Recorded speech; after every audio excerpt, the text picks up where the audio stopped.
What makes a bad movie bad? It could be that the story is filled with problems. It could be that the special effects are lower than we're used to. It could be because the script is very, very poor. It could even be because the characters are ones that you don't care for.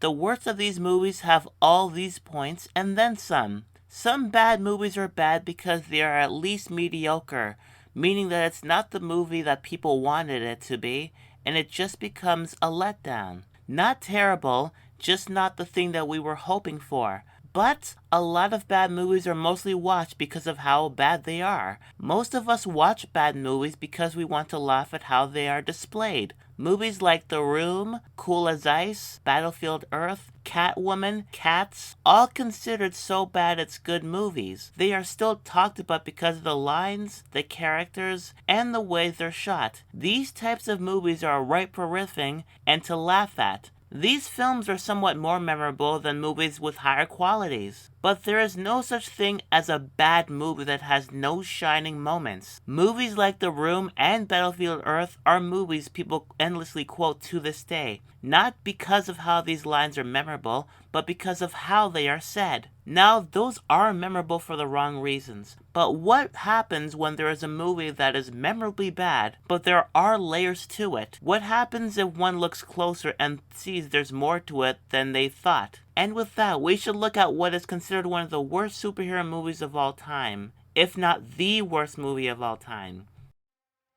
We all know Batman and Robin, the movie that killed the momentum of the Batman movies that started in the 80s, the movie that killed superhero movies for a while, the movie that has been endlessly discussed ever since the internet allowed us to. Everyone has talked about every single problem that the film shows. The motivation between the two villains taking over the world is very contradictory. The quality of the special effects are bad compared to the movies that came before it. The fact that most of the cast have considered this an old shame. The fact that Batman and Robin is less of a movie and is more like a toy commercial. And the fact that everyone points to one aspect that stands out as the worst in a movie filled with bad points. Arnold Schwarzenegger as Mr. Freeze. A lot of people seem to think that he was miscast in the movie because of his many ice puns and the fact that Arnold is the worst actor in it. Everyone sees this performance as irredeemable, and all we see is a hammy actor doing a terribly over-the-top performance. But when you see the rest of the movie, which is over the top and hammy, he is doing exactly what he's told. However, looking at the performance closely, there is more to it than the bombastic character that is shown.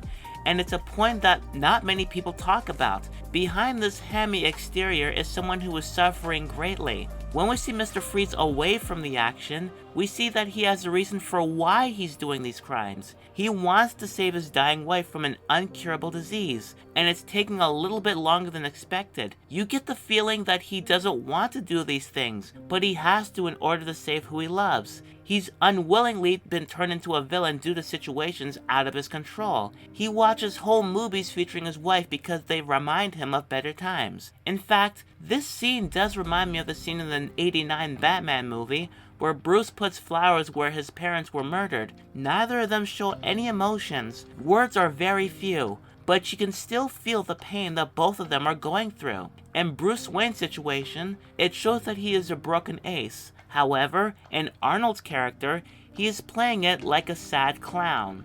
The term sad clown has been around even before TV tropes existed.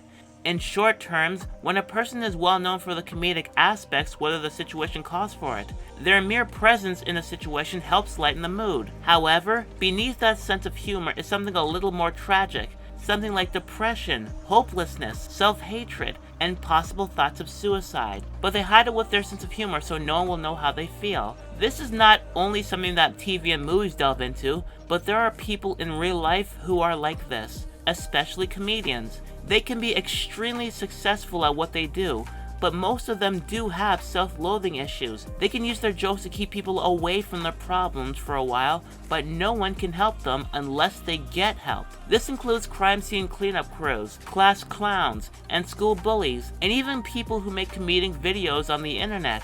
This all applies to Arnold's Mr. Freeze. He is a villainous version of a sad clown. The one-liners are there constantly, even if it gets a bit too much for a lot. But that is another aspect of a sad clown. Sure, there are jokes that are used to brighten the mood, but there are a few times when their jokes are spoken at the wrong time, to the point to where they are told to stop it, though they can mostly be used to cope with the situation that they are.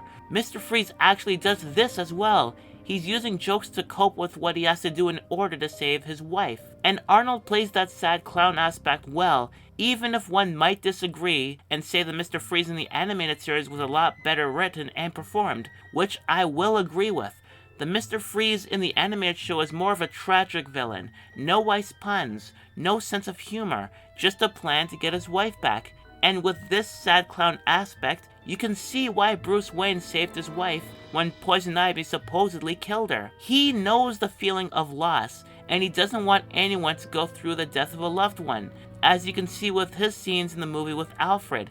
It's handled very well and with restraint, and in the end, Freeze confronts Ivy not with bombasticness, but, for a lack of a better word, ice-cold, tranquil fury. You could argue that with a better script and a better actor, Mr. Freeze could be a lot more reserved, but there is a couple of problems with that. First, look at these scenes from the movie.